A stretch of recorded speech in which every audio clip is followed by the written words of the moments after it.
दोस्तों, अगर आप भी लखनऊ और दिल्ली के बीच आईपीएल का 26वां मुकाबला देखने के बाद खुश हो तो वीडियो को जरूर लाइक कीजिएगा। दोस्तों, आप सभी तो जानते ही हैं कि जब भी लखनऊ और दिल्ली की टीम आमने सामने होती है तो मुकाबला अपने आप रोमांचक बन जाता है, क्योंकि एक तरफ केएल राहुल हार मानने का नाम नहीं लेते तो दूसरी तरफ ऋषभ पंत भी अपने आप को पीछे नहीं करते। तो ऐसे में दोनों टीमें जीतने के लिए यहाँ देख रही थी और ये मुकाबला इकाना स्पोर्ट्स स्टेडियम पर शुरू हुआ, जहाँ इस मैच में लखनऊ के कप्तान केएल राहुल ने टॉस जीतकर पहले बल्लेबाजी करने का फैसला किया। शुरुआत के 13 ओवर तक तो ऐसा लग रहा था कि लखनऊ की टीम यहाँ 100 रन भी बना ले तो काफी बड़ा स्कोर होगा, लेकिन दोस्तों आयुष बदूनी नाम का तूफान मैदान पर ऐसा आया कि ऋषभ पंत की टीम को पूरी तरह से उड़ा कर ले गया। हुआ ये कि यहाँ पर जब क्विंटन डिकॉक और केएल राहुल ने पारी की शुरुआत की तो दोनों बल्लेबाजों के बीच साझेदारी आगे बढ़ती है। उससे पहले ही क्विंटन डिकॉक को खलील अहमद ने तीसरे ओवर की 5वीं गेंद पर एलबीडब्ल्यू बोल्ड आउट कर दिया और यहाँ पर क्विंटन डिकॉक 13 गेंदों पर 4 चौके की बदौलत मात्र 19 रन बनाकर आउट हुए, जैसा कि आप सब यहाँ पर स्कोर कार्ड में भी देख सकते हो। अब क्विंटन डिकॉक के आउट हो जाने के बाद मैदान पर आए देवदत्त पडिक्कल, जहाँ केएल राहुल और देवदत्त पडिक्कल भी पारी को आगे मिलकर बढ़ा नहीं सके और देवदत्त पडिक्कल का खराब फॉर्म एक बार फिर से जारी रहा, जहाँ वो 6 गेंदों में मात्र 3 रन बना पाए। अब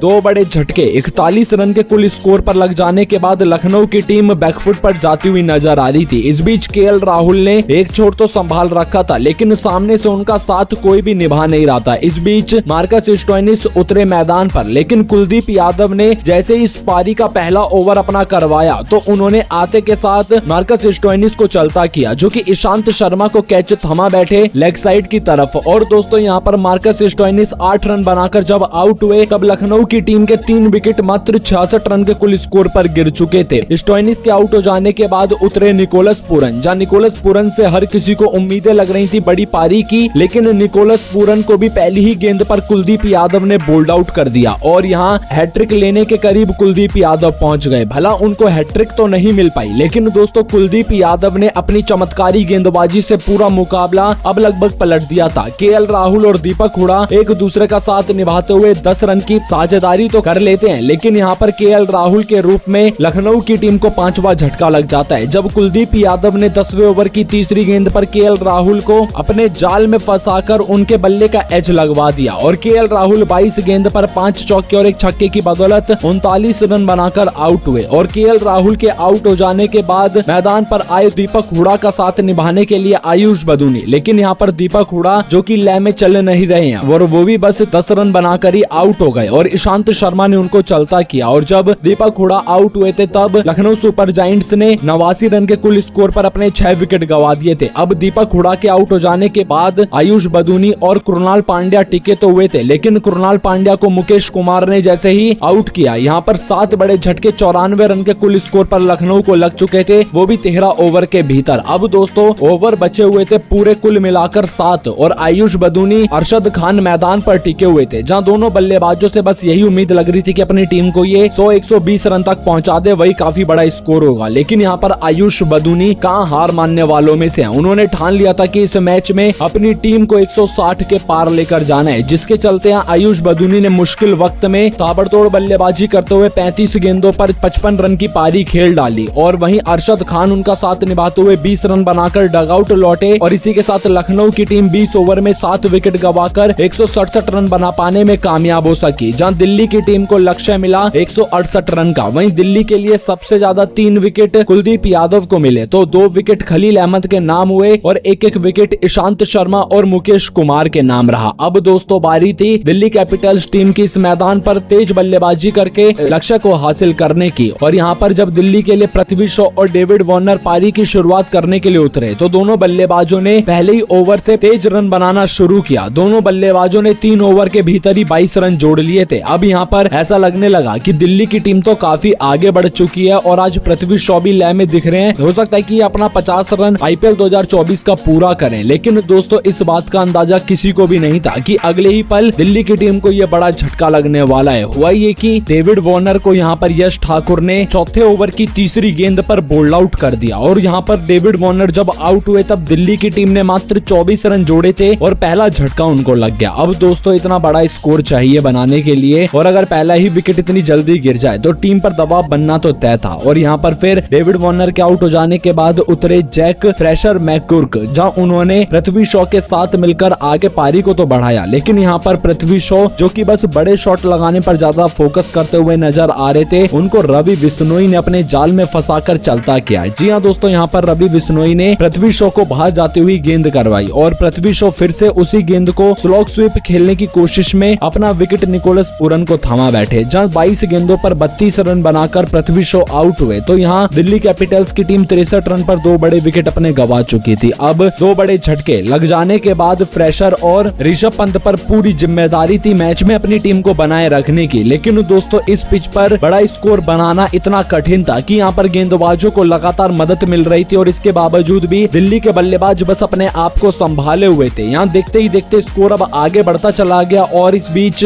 फ्रेशर का बल्ला रुकने का नाम नहीं ले रहा था, तो ऋषभ पंत ने भी मिलकर अपनी टीम को 100 रन के पार पहुंचाया। अब दोस्तों ये मुकाबला दिल्ली की पकड़ में आता चला जा रहा था, लेकिन यहाँ पर केएल राहुल ने एक चाल चल के पूरा मुकाबला तो तब पलट दिया जब केएल राहुल ने यश दयाल से ओवर तो करवाया। यहाँ पर फ्रेजर का विकेट लगभग गिर ही चुका था, लेकिन दोस्तों यहाँ कैच छूट जाने की वजह से फ्रेजर बच गए और जिसका खामियाजा ये हुआ कि उन्होंने अपना अर्धशतक भी इस मुकाबले में मात्र 31 गेंदों में पूरा कर डाला। जी हाँ दोस्तों, 50 रन ठोक देने के बाद फ्रेजर कहां रुकने वाले थे, उन्होंने तो ठान लिया कि अब दिल्ली कैपिटल्स की टीम को अगले 2 ओवर के भीतर ही मुकाबले को जिताना है। यहाँ पर उन्होंने रवि बिश्नोई, यश ठाकुर और यहाँ तक कि हार्दिक पांड्या के भाई कुणाल पांड्या को भी आड़े हाथों लिया। और एक समय ऐसा था जब लगने लगा था कि केएल राहुल की कप्तानी वाली लखनऊ की टीम इस मुकाबले में जीत हासिल करेगी, लेकिन दोस्तों यहाँ पर दिल्ली कैपिटल्स की टीम ने बता दिया कि आईपीएल का मुकाबला जब तक पूरी तरह से समाप्त नहीं हो जाता तब तक विनर का अनाउंसमेंट किया नहीं जा सकता। और दिल्ली कैपिटल्स की टीम अक्सर यह देखने के लिए मिलता है जब भी किसी टीम के खिलाफ खराब गेंदबाजी करवाती है तो यहाँ पर अच्छी बल्लेबाजी करके वो मुकाबले को जीत ले जाते हैं। और लखनऊ की टीम ने अब तक के आईपीएल इतिहास में 160 रन बनाने के बाद हर एक स्कोर को अपने डिफेंड किया था, और लेकिन आज जैक फ्रेजर इस इतिहास को पलटने की कगार पर थे। लेकिन दोस्तों आईपीएल में रोमांच बने ना, ऐसा कभी हो सकता है भला। अब मुकाबला पूरी तरह से दिल्ली की तरफ झुका हुआ था, लगने भी लगा कि दिल्ली की टीम ही मैच जीतेगी, लेकिन यहाँ पर जैक फ्रेजर का विकेट गिर जाने के बाद पूरा मैच ऐसे पलटा कि मानो दिल्ली की टीम ने अपने पैर पर खुद ही कुल्हाड़ी दे मारी हो। हुआ ये कि इस बीच जैक फ्रेजर को नवीनुल हक ने अरशद खान के हाथों कैच थमवाकर चलता किया, और जब जैक फ्रेजर आउट हुए तो यहाँ फिर बल्लेबाजी करने के लिए दिल्ली की तरफ से ट्रिस्टन स्टब्स मैदान पर उतरे। लेकिन यहाँ पर दोस्तों तब तक काफी देर हो चुकी थी, जहाँ ऋषभ पंत और ट्रिस्टन स्टब्स को पता था कि अब इस मैच को अगर जीतना है तो रना बॉल चाहिए, और मुकाबले को बड़ी आसानी से दिल्ली कैपिटल्स ने अपने नाम करने में कामयाबी हासिल की। और ये मुकाबला अगर दिल्ली की टीम जीती है तो मात्र एक खिलाड़ी की बदौलत, और वो है जैक फ्रेजर, जिन्होंने इस मुश्किल पिच पर अच्छी बल्लेबाजी करके मैच जिताने में महत्वपूर्ण योगदान निभाया। बाकी ऋषभ पंत ने भी अपना अर्धशतक इस बीच पूरा किया। और अब आप सभी की क्या राय है दिल्ली और लखनऊ के बीच इस मैच के बारे में, और आप किस टीम को 10 में से 10 नंबर देना चाहोगे? अपनी कीमती राय हमें जरूर बताइएगा।